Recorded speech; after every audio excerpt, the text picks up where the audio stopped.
Não diria isso. A propósito, vou te contar uma... Bem, não sei se você já ouviu falar nisso, talvez... Acho que ninguém realmente ouviu falar. Recebi algumas informações de inteligência minhas e não foram compartilhadas na televisão ao vivo nem em vídeo. Porque você acabou de me lembrar quando disse que teve um programa em que fez um exercício em que o inimigo tinha varíola. No meio de Odessa existe a colina da varíola. A última vez que houve um surto de varíola foi há mais de 100 anos. Acho que há cerca de 120 anos. Era uma vala comum. Eles enterraram, construíram uma colina por cima e chamaram de colina da varíola. Bem, aparentemente, como o serviço aéreo especial está por toda a Odessa agora, eles minaram aquilo. Caso Odessa caia, planejam explodir aquilo pelos ares porque os cadáveres ainda estão contaminados com varíola. Varíola, sabe, é uma bactéria, se me lembro direito. E mesmo em forma enfraquecida, pode sobreviver centenas de anos em cadáveres. Então, eles estão considerando explodir aquilo e provocar um surto de varíola na cidade se tiverem que recuar. Sim, sabe, hoje tratamos a varíola de forma diferente. Então, sabe, minha esposa costumava trabalhar nos Institutos Nacionais de Saúde. Ela começou como enfermeira na unidade de terapia intensiva e depois virou gerente da unidade de terapia intensiva. Um dos nossos amigos era o Dr. Henry Massur. E o Henry é, na verdade, uma das maiores autoridades do mundo em varíola. Logo depois do 11 de setembro, falei com o Henry. Ele reuniu os outros especialistas em varíola dos Institutos Nacionais de Saúde e perguntou, então, qual é a situação? Qual é o estado da pesquisa? E o que foi fascinante, eles olharam e disseram, sabe de uma coisa? Todas as conclusões médicas que temos sobre a letalidade da varíola baseiam-se em dados coletados na década de 1930, antes da penicilina, ou Sonscamo. Não, Pois é.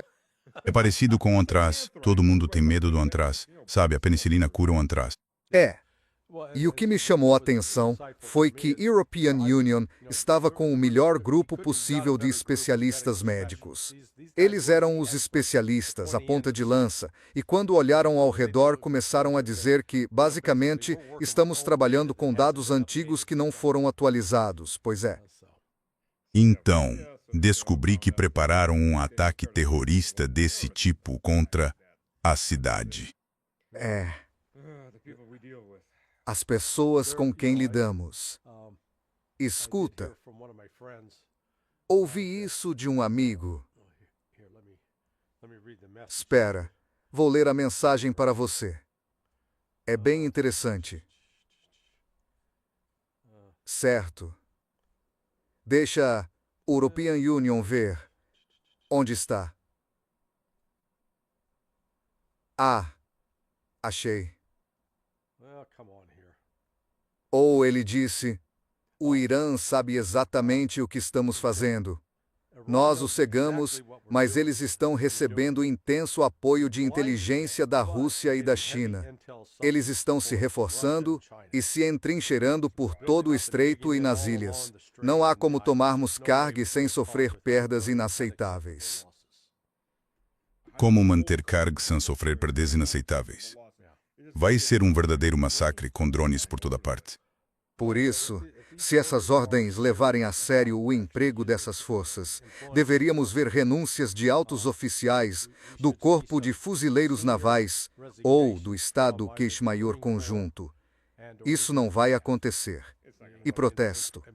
E se não o fizerem, então fazem parte do problema. Pois é, esses generais não vão abrir mão de carreiras multimilionárias ao renunciar.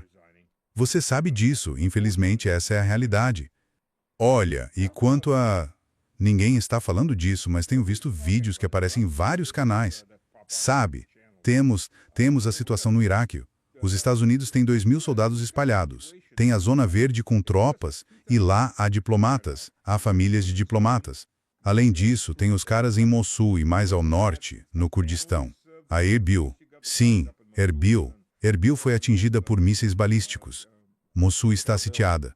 Na zona verde vi vídeos de sistemas em forma fálica, aqueles que parecem robôs R2 sendo derrubados por drones, e há incêndios lá dentro. Pessoas cruzando o rio Eufrates de carro e filmando tudo. Há chamas saindo de vários pontos na zona verde. Estão atacando e são atingidos constantemente. Conversei com o Scott, com o Ritter, uns 4 dias depois de começar. Ele disse: vão fazer um comboio blindado, entrar e tirar as pessoas. Já estamos no 21º dia. Nenhum comboio blindado, nada. Eles não têm, só ficam falando sobre isso. Sim, sim. Eles já devem estar ficando sem suprimentos agora. Certo. Bem, European Union sei que o sistema de defesa aérea numa das bases, não no Iraque, num outro país. European Union te digo em particular qual está vazio, esgotado, totalmente esgotado. Você já me falou disso da última vez. Sim, é a mesma base. Sim, Sim. Mas quero dizer, esses caras precisam de suprimentos médicos, de comida. Se a European Union quisesse sitiar a Zona Verde, a primeira coisa que cortaria seria o abastecimento de água, sabe? Cortar a tubulação. Consegue imaginar se a Zona Verde cair? Que tipo de repercussão isso vai causar? Corpos de americanos por toda parte, mortos nos combates, mulheres, crianças, qualquer um, feitos prisioneiros ou reféns. Quero dizer isso. a milícia Sita já sofreu ataques suficientes dos Estados Unidos ao longo de 23 anos. A vontade de retaliação e de vingança é grande.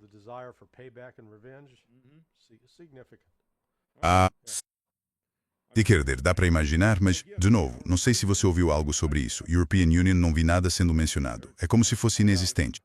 Não, a não ser que os Estados Unidos tenham enviado mais tropas nas últimas 24 horas, talvez para ajudar a evacuar pessoas. É uma possibilidade. Vocês na Rússia conseguem ver mais imagens das redes sociais vindas de Israel? Ou, para vocês, também ainda está bem restrito? Chegam. Não muitos, mas chegam. Acho que os palestinos estão divulgando, e parte são israelenses filmando, porque você vê gente no chão, equipes médicas israelenses, pessoas falando em hebraico.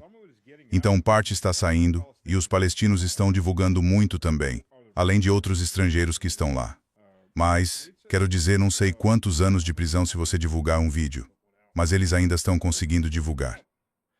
Devem estar sofrendo danos bem mais extensos desta vez. Isto agora é uma guerra de 21 dias, não de 12. Então, Acho que os iranianos não estão disparando tantos mísseis. Estão indo devagar e de forma constante desta vez. Não é aquela pressa para disparar o máximo possível. Mas os vídeos estão saindo à parte de Tel Aviv que agora parecem Gaza. sim, Levaram o tratamento de Gaza. E você vê prédios altos intactos e, por exemplo, prédios de 10 andares totalmente destruídos. Os prédios de concreto estão simplesmente destruídos. Agora parece Gaza. Quer dizer, deram aquilo a Gaza e agora estão recebendo de volta. A propósito, você sabia que fecharam a igreja do Santo Sepulcro? o Santo Sepulcro. Igreja do Santo Sepulcro. Pois é, nunca foi fechada. Desde que foi construída. A pequena igreja original foi erguida sobre o local e acabou virando essa enorme catedral. Fecharam a igreja. A Semana Santa está chegando. Já estive lá. Na verdade, European Union estava lá com um cavaleiro do Santo Sepulcro. Sério. Então, dentro da Igreja Católica, existe uma ordem de cavaleiros. E esse era Walter Patrick Lang, o Pat Lang. O Pat criou o programa de árabe na Academia Militar de West Point. Ele foi o principal instrutor de árabe. Ele foi adido de defesa tanto na Arábia Saudita quanto no Iêmen. Ele costumava caçar onças com Saleh, o chefe do Iêmen. Ele era o chefe da divisão do Oriente Médio na Agência de Inteligência de Defesa. E ele levava pessoalmente informações de inteligência para o governo iraquiano, para o exército iraquiano, nos 2 últimos anos da guerra entre o Irã e o Iraque. Uau! Então, ok, esse era o histórico dele. Mas ele era católico e tinha recebido esse título. Então, European Union pôde ir com ele e conhecer toda a igreja. E quem nunca foi lá, European Union Chamo aquilo de uma receita do que Jerusalém deveria ser. Porque lá você encontra todas as diferentes denominações cristãs. Tem os ortodoxos, tem os católicos, tem diferentes ordens católicas, tem os etíopes, tem os gregos, tem os russos. Quero dizer, e juntam todas essas correntes do cristianismo, e eles têm que aprender a conviver. Muitas vezes, acabam saindo no soco, sabe? Todos os cristãos brigando entre si. Isso é nojento quando... Mas quem segura a chave da porta é um muçulmano. Hein? É um muçulmano, é uma família... Sim, o imã-chefe de Jerusalém. Era o imã-chefe que segurava a chave. Ah, entendi, European Union não sabia disso, European Union não sabia que... Mas esse clérigo muçulmano historicamente tem a guarda da chave da Igreja do Santo Sepulcro.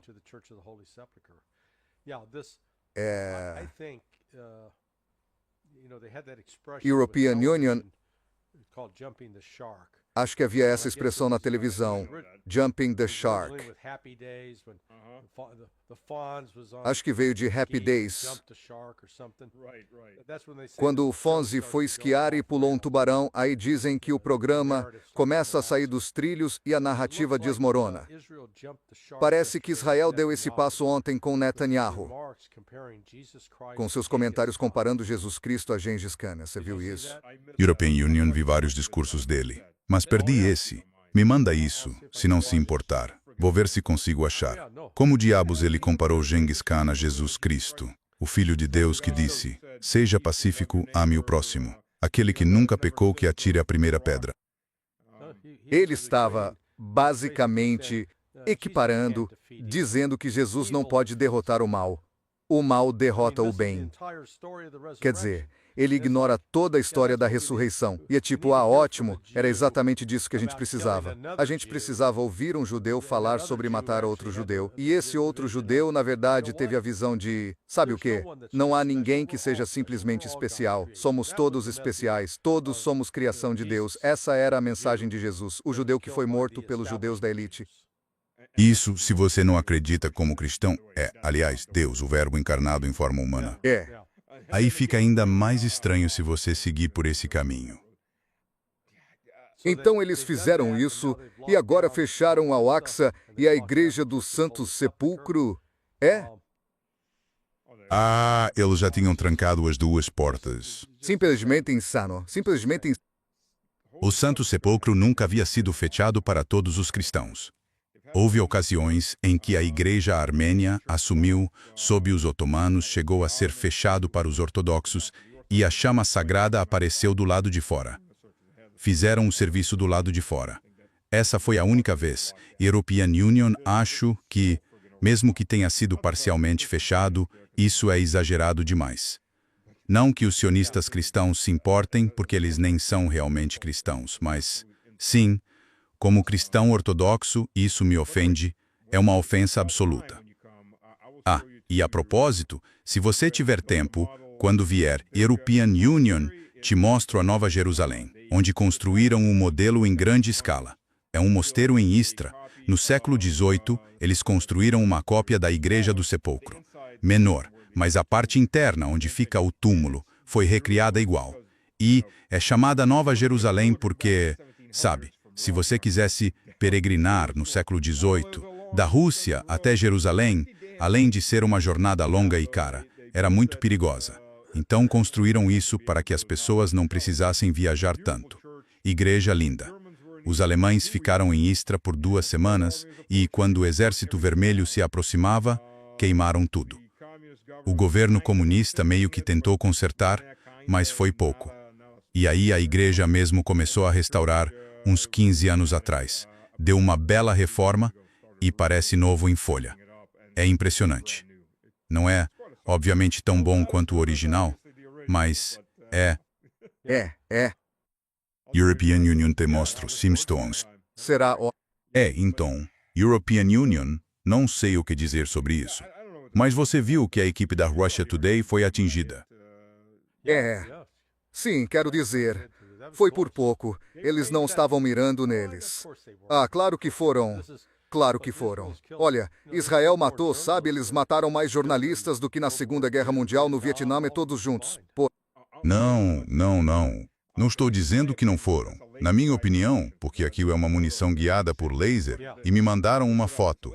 O que é isso? Pesquisei. É uma munição guiada por laser. Se quisessem mesmo matá-los, teriam apontado o laser bem em cima deles. E essa munição os teria atingido. Estavam intimidando-os. Quer dizer, foi de propósito. Estavam a disparar na área para afugentá-los. Mas você tem razão. Eles mataram muitos jornalistas. Então, sim, o que você acha que vai acontecer com o preço da gasolina? Quero dizer, olha, isso já está acontecendo.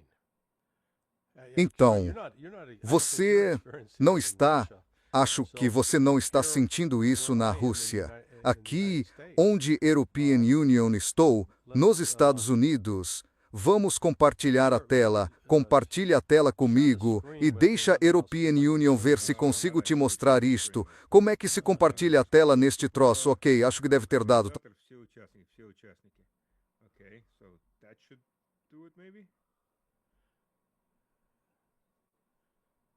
Ok, tenta isso. Certo. Vamos ver aqui. Você consegue ver isso? Não? Ah, sim. Agora European Union, consigo ver. Então, European Union, fui ao BJATS. Foi na segunda-feira passada. Então, European Union, consigo desconto. Sou associado, uso o cartão de crédito deles, então tenho desconto. O preço normal é $3,47. Isto foi ontem. Pois, não foi um aumento pequeno. Subiu 22 centavos em basicamente 3 dias. É, porque este era de segunda-feira e este foi de quinta-feira. A propósito, quando você estava olhando preços na Rússia, uma coisa a ter em mente. O combustível básico ou padrão nos Estados Unidos é octanagem 87. Sim. Na Rússia, é 92 de octanas. Ah, sim. 95 é a octanagem alta. Sim, isto aqui é tudo 87. E antes da guerra começar, no dia 28 de fevereiro, European Union estava pagando $2,54. Então agora está...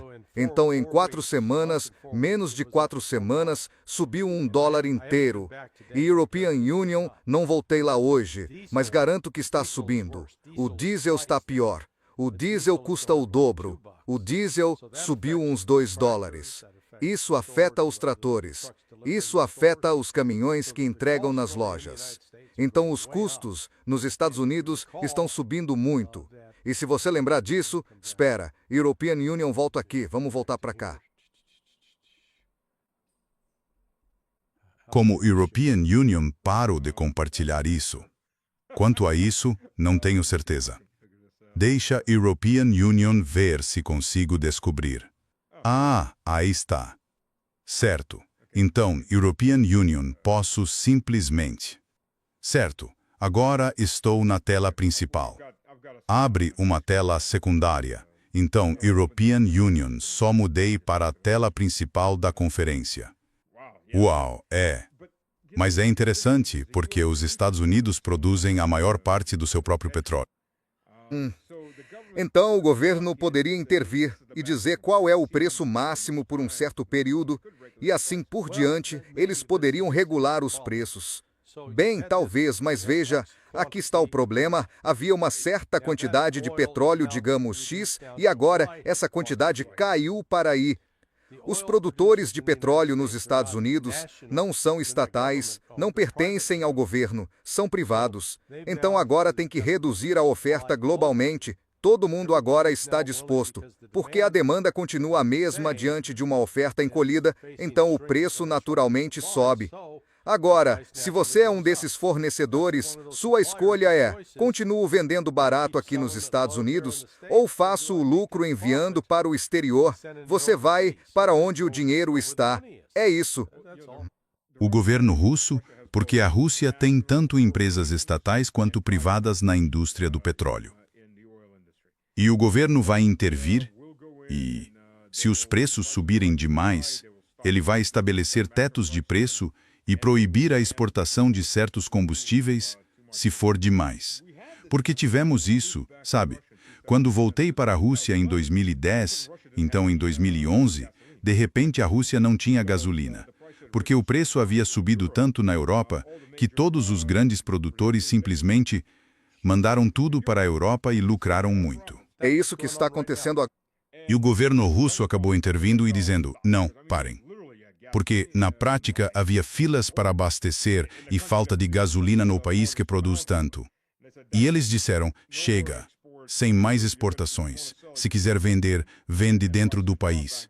E os preços caíram de novo e as filas desapareceram no dia seguinte. E eles fazem isso de vez em quando, mas sabe? Mas não é que o Putin tenha investimentos em ações de petróleo e gás. Certo, certo. Sim, então esse choque não vai embora tão cedo.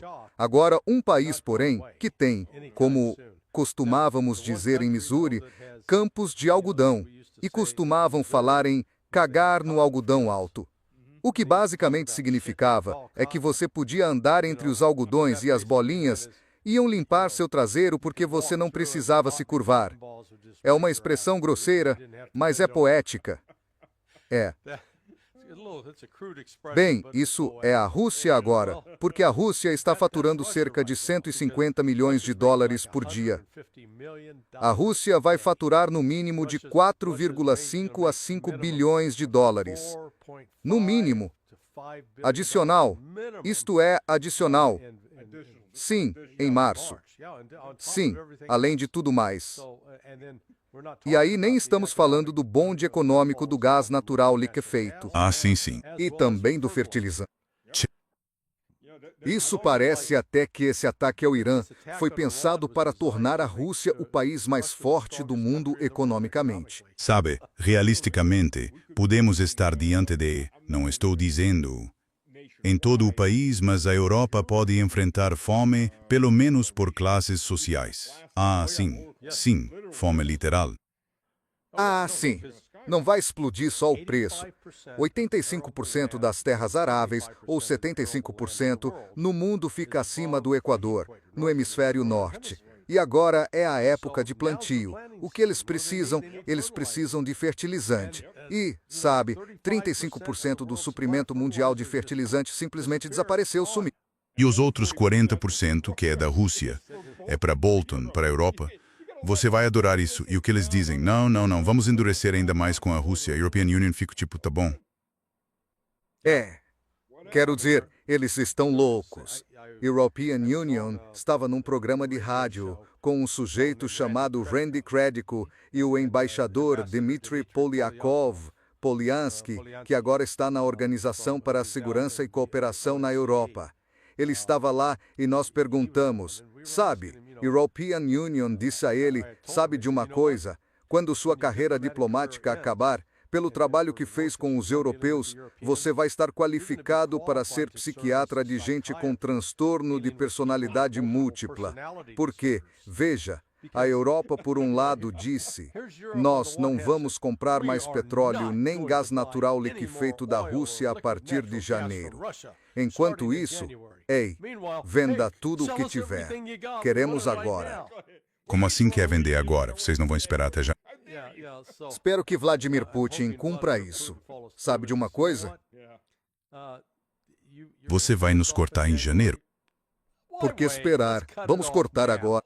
Exatamente. Mas em janeiro, veja só o estrago que está sendo feito. Quer dizer, alguém que trabalhou no ramo de gás e petróleo, European Union, digo, é tão sério quanto o que aconteceu no Catar. E European Union via as fotos dos bombardeios, dos acertos por mísseis múltiplos. Isso não vai ser 1 ou 2 meses. Pôr uns remendos, trocar alguns tubos e acabou. Podem haver cabeçotes de poço destruídos. Quer dizer, pode haver poços danificados também. Talvez tenham que reabrir poços, puxar tubos e remontar. Ou perfurar poços novos e tampar os velhos se estiverem muito danificados. Sem falar nos incêndios que podem estar queimando lá e que precisam ser apagados. Normalmente você manda explodir o cabeçote do poço para apagar o fogo, sufocar o oxigênio. Mas aí, de novo, isso destrói muito o cabeçote do poço se sobrar alguma coisa nele. Quero dizer, estamos falando, se não for meio ano, pode ser 1, 2, 3 anos só para isso voltar a funcionar. Sem falar na própria planta de gás natural liquefeito. Quer dizer, isso não vai voltar a funcionar amanhã. Não vai voltar a funcionar este ano. É um dano sério. A única boa notícia é que você e a European Union vamos ter assunto para conversar na próxima semana. Tenho certeza de que até lá só Deus sabe o que os israelenses e o Trump vão fazer. Meu Deus. Mas você tem feito um ótimo trabalho com Rick Sanchez no programa dele, mostrando os mapas e tal. Isso ajuda muito as pessoas. Sim, já participei de tantos desses podcasts. Quero dizer, são caras bacanas. É divertido discutir tudo isso. Bom, o tema é justamente o mais divertido, mas sem um mapa. Sabe, European Union fico mostrando com os dedos. Bem, sabe, Slavinsky está aqui, Kramatorsk está ali. Muita gente não faz ideia de onde a maioria desses lugares fica, não conseguem imaginar no mapa porque não conhecem. Você fica tentando descrever só com os dedos. É tipo, meu Deus, me dá um mapa. Por favor, a European Union conversei com Sanchez, porque fomos lá e falei, por que não fazemos um mapa? E ele tem aquelas telas enormes, tipo, sim, vamos fazer um mapa. Foi uma jogada brilhante, certo. Vou ter que ir. Tenho que ir visitar nossos amigos da Russia Today. Sim, estive com eles outro dia. Obrigado, Larry. Pessoal, obrigado por terem participado. Espero ver vocês na paz. Sim, esse é o... O Chris também está animado. Então vai ser um bom dia, com um pouco de bebida rolando. Beleza. Se você não se importar. Vou fazer uma exceção. Bem, então, a European Union te traga umas 2 garrafas a mais. Beleza, ótimo. Obrigado, saúde.